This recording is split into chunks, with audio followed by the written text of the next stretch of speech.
So with the National League starting on August 29th, let's take a look at the 15 clubs who are going to be partaking in the first edition of the National League. Starting us off with Lucan United, a Dublin club on the west side of Dublin, based, in Lucan. They'll be playing their home games in Westminster Town Road, which is a sports complex, holds about, the pitch looks like this, so yeah, you could probably get a few hundred people around that if we're being honest, but yeah, look, not every club is going to have a major stadium starting us off here.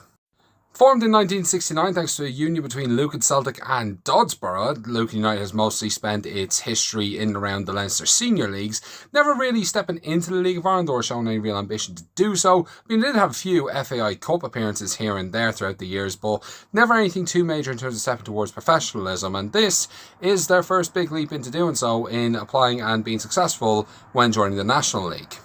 Now, I know it's not exactly the most history for a club, but then again, that's going to be kind of a common thing amongst these National League clubs. And actually, it would be nice to see them making their own history when they actually do step into the National League. Letterkenny Rovers, starting in 1963, back when they're known as Letterkenny Crusaders, from Letterkenny up in Donegal.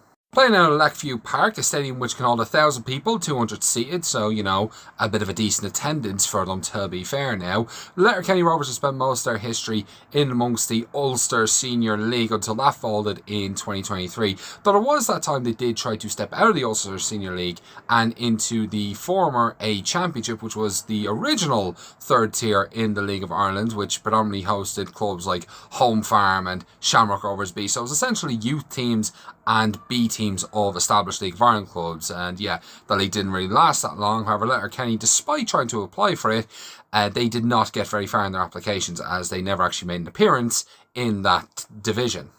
Though while Letterkenny have never actually been in a professional league in Ireland, they have featured in the FAI Cup a few times throughout their history, so they have a little bit of a background in terms of professional football in this country. But yeah, it'll be interesting to see how they get on in the National League. Bonagee United, formerly known as Arcade Athletic, were founded in 1970 in a pub up in Letterkenny in Donegal, so yes, I am considering these lot a pub team. Playing out at Dry Arch Park, which is a 1,500 capacity, which is absolutely insane for a Donegal amateur team. I'd imagine they will be pulling in some crowds, especially when they're playing Letterkenny Rovers and getting a Letterkenny derby going.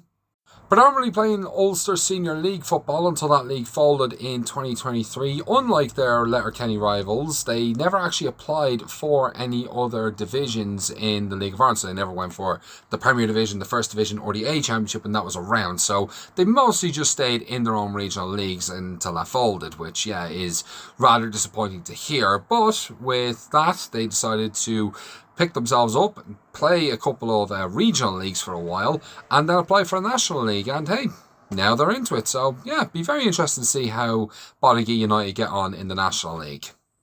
Cockhill Celtic, formed in 1970, formerly Westbrook Celtic, are the third and final Donegal team who are going to be in the National League, and they hail from Buncrana, which makes them the most northern team in the League of Ireland system at the moment.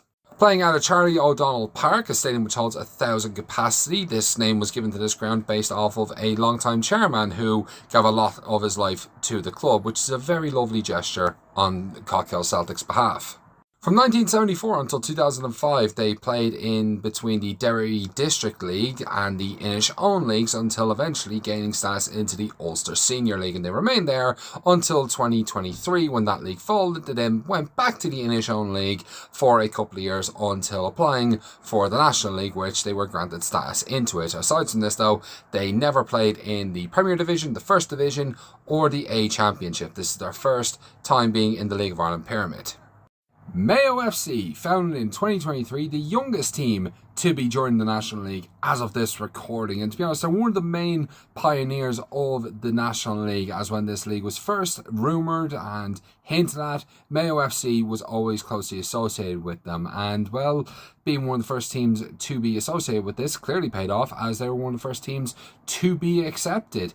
Playing their games in Umbro Park, which is a 1,500 capacity stadium, which to be fair, is pretty good for them. This will be the first time a Mayo team is actually in the League of Ireland system after Castlebar Celtic got into the A Championship, although they did withdraw from that in 2010. But yeah, it is nice to see League of Ireland football returning to Mayo, as there was always a demand for football especially in that region of the country, because Mayo is a sporting county and it's a bit disappointing that they didn't really have any major teams in football. And judging by how well they've been preparing for this National League, they plan on getting out of it as quick as possible. Will they be successful? Who knows? Salthill Devon FC, hailing from Galway, playing their games in Drum Soccer Park, which it does say it's a capacity of 2,000, although looking at this place, I imagine that's capacity for all grounds and not just the main one that Salthill Devon is going to be playing on. Founded in 1974, known as Salthill Crusaders, they actually renamed themselves to Salthill Athletic in 1950 and remained that way all the way up until 1977, when they merged with Devon Celtic, becoming Salthill Devon. One of the founding members of the A Championship when that league started, they actually were the second team to get promotion from that division in 2009 when they joined the League of Ireland First Division, and they remained there until 2012 when they rebranded it as SD Galway to take Galway United's spot in the Premier Division after Galway United went under. Now, when Galway United folded, there was a bit of an incident between Salthill Devon and Mervue, as basically only one of them would be allowed to compete in the League of Ireland pyramid, in which case both teams decided neither of them were going to do it, and actually helped revive Galway United. Now, this was back in 2012. Salthill Devon have never been anywhere near the First Division, let alone the Premier Division, since this happened. Now, this happened back in 2012, and since then Salthill Devon have not been a part of the League of Ireland pyramid until joining the National League. So it'll be interesting to see how they're going to do, and I would feel there is a bit of chip on their shoulder to try and get back to where they were when they withdrew the first time. Mervue United, hailing from Galway, playing their games in Fahy's Field, which has a capacity of in the region of 500 to 1,000 fans. Used to be a very dominating force in the Galway District League, so much so that their B team got really good, joined them in one of the higher divisions, and because both teams were called Mervue United, the B team had to be rebranded to Mervue Celtic, as both teams couldn't share the same name in the same division. Much like neighbours/rivals Salthill Devon, they were one of the founding members of the A Championship and were actually the first team to be promoted from that division into the First Division in the League of Ireland back in 2008, and they did stay around there until 2012, which, much like Salthill Devon, they decided to withdraw from the League of Ireland to help reform Galway United. And again, much like Salthill Devon, they haven't really been back since, although with the National League, them getting their foot back into the League of Ireland pyramid, you'd feel much like Salthill Devon that they will be looking to try and re-establish their place before they had to withdraw. Homefarm/DCU, and despite DCU being in the name, Homefarm are actually not a college team. This is more of a mutual beneficial deal between the two to try and get Homefarm back into the League of Ireland system, as well as providing a potential future for sports scholars coming out of DCU. Currently playing their home games in Whitehall Stadium in North Dublin with a capacity of 1,800. Homefarm used to spend a lot of their earlier years playing in and around the regional leagues in Dublin and Leinster until they merged with Drumcondra in the 1970s, and they joined the League of Ireland pyramid, where they did stay there until 1999. In 1975 they actually did lift the FAI Cup, beating Shells in the final at Dalymount Park. Which is funny because they actually did ground share with Shells during a lot of their time in the League of Ireland system until they did eventually go back to Whitehall Stadium. Now, in 1987, they were relegated from the Premier Division down to the First Division. Unfortunately, they did remain there until they did dissolve. But before they did dissolve in 1999, back in 1995, they actually signed a youth development deal with Everton. Something that Homefarm was notorious for was producing quality youth players, something that they still have a claim to, arguably being one of the best youth development systems in Ireland of all times. And considering the peak of this happened during the 1970s and 1980s, just shows how good a quality player Homefarm was producing at the time.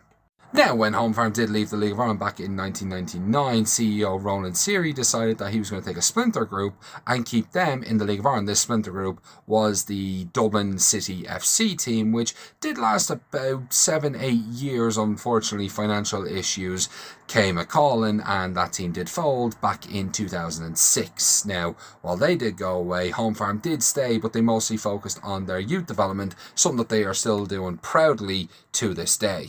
And after the Everton deal fell apart, they did actually sign new deals with the likes of Leeds United in 2000 up until 2004, And then when Leeds went down, they signed a 2-year deal with Portsmouth, still producing youth players for those clubs, which just shows the impact Home Farm still had even after their peak had come and gone.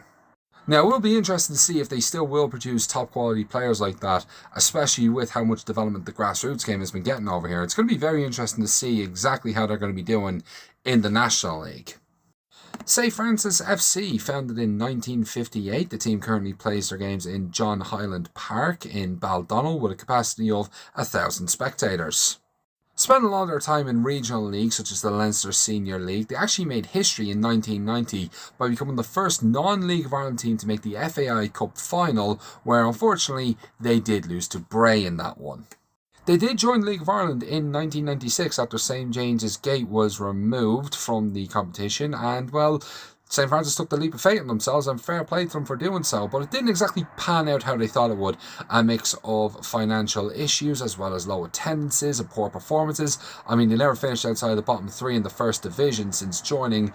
Did leave the club to unfortunately withdraw from the League of Ireland in 2001, but they did try to stay around and merge with St Pat's. They were going to actually be called the Dublin Saints, but this merger did collapse in 2002, much to the rejoice of many St Pat's fans. But St Francis now find themselves back in the League of Ireland pyramid with the National League. And I'd imagine they would be hoping for better results than last time they were in the League of Ireland system. CK United, founded in 2017, Killarney United started out as an ambition to try and bring football back to the Killarney region after the folding of Kilkenny City FC. Now, they did start off as a grassroots youth academy club, and to be fair, this has paid off dividends for them as they have an underage team at almost every level. As well as this, they obviously do now have a senior team competing in the National League. Now, they did have a deal in place to which they could actually buy the old Kilkenny City Stadium, Buckley Park, with a capacity of 3,000. Unfortunately, though, the stadium is in still a little bit of a tip, meaning they actually won't be able to play their first season at that ground while it undergoes its redevelopment. So they will be using the Set 2 Carlow campus to play their home games. But yeah, it'll be interesting to see how CK United get on, because I mean, they don't really have that much competitive experience, but then again, I mean, some of the other clubs don't really have that much either, so yeah, it will be interesting. They also did go insane in the transfer window, so they are expecting to be competitive from the get-go. Killarney Celtic, founded in 1976, playing their games in Celtic Park with a capacity of in around 1,000 people as an approximate estimation. Started playing in the Kerry District Leagues in 1978, where they remained in that until the late 1990s, where they were invited to join the Munster Senior League, which they did join for about a couple of years until around the year 2002, where they did have to withdraw due to financial restraints, as unfortunately the club wasn't generating a lot to support sustained travels to far distance places, especially in the likes of Cork and Waterford. But, of course, the club did go back and join the Kerry District League, to which in recent years they've been a very dominant force in that, winning many other major titles. And yeah, they decided that they've saved up their money and they actually can join the National League now, as they don't really see it being much of a financial burden as the Munster Senior League was. So yeah, be interesting to see another team from Kerry joining the League of Ireland system. Newbridge Town, founded in 1969, playing their home games in Station Road with a capacity of 2,180, making this one of the bigger National League stadiums. In 1985, they were invited to their first Dublin-based league, the Amateur Union League, and they did remain in that until 1989. Where they joined the Leinster Senior League and became quite a force in that, winning it for the first time in 1999. They were then offered the chance to join the League of Ireland. Back then it was known as the Aircom League. However, they chose to decline this as they did see it as more of a financial strain on them. But while the club did do this, they actually did help set up Kildare County, the first and so far only Kildare-based club to have ever played in the League of Ireland. They did dissolve in 2009 though, following financial issues. Yeah, ever since the early 2000s, Newbridge have just predominantly stayed in and around the Leinster Senior League, although now they feel they are ready and capable of making the jump into the League of Ireland system, and they will become the first Kildare-based League of Ireland club since 2009. UCC, the second and final college team to join the National League as of this recording, playing their games out of the Mardyke Sports Complex. The capacity is hard to guess in terms of exactly how much the football pitch can actually hold. Much like TUD, they played a lot of their games in the university and college league systems, but since the 1970s, they've actually been playing in that and the Munster Senior League. They actually won the Munster Senior League twice and made a couple of appearances in the FAI Cup, although the most notable performance there was losing 8-0 to St. Pat's, which is not particularly ideal. But it is nice to see that this college club didn't just stick to mostly the college and university leagues, and they actually did try to get competitive in amongst their own regional leagues. So I do feel that will give them a slight uphill advantage coming into the National League, but probably not that much because there is a complete difference from college football to the actual League of Ireland standard, which a lot of these National League teams apparently do have. So yeah, it'll be interesting to see how UCC get on. Villa FC, founded in 1953, playing their games in Connors Park. Capacity in this one is a little bit hard to gauge, but if I had to guess, I would say it's between 5 to 700. And look, not much is really known about Villa FC though, unfortunately. I mean, playing their games mostly in the Waterford District League. They did dabble in the Munster Senior League from time to time, but their whole thing mainly is focused on youth development and youth infrastructure, as they actually did do well enough in this recently to win the FAI Junior Cup in the 21-22 season recently. Now look, I'm not going to lie, there's not a whole lot to actually really report about this team. They are relative unknowns when it comes to the senior level. They do have that little bit of experience in youth development, but I think it's going to be interesting to see how they actually will do in this National League. I mean, they're relative unknown, so you never know. They could be the surprise package of the National League. So with the National League starting on August 29th, let's take a look at the 15 clubs who are going to be partaking in the first edition of the National League.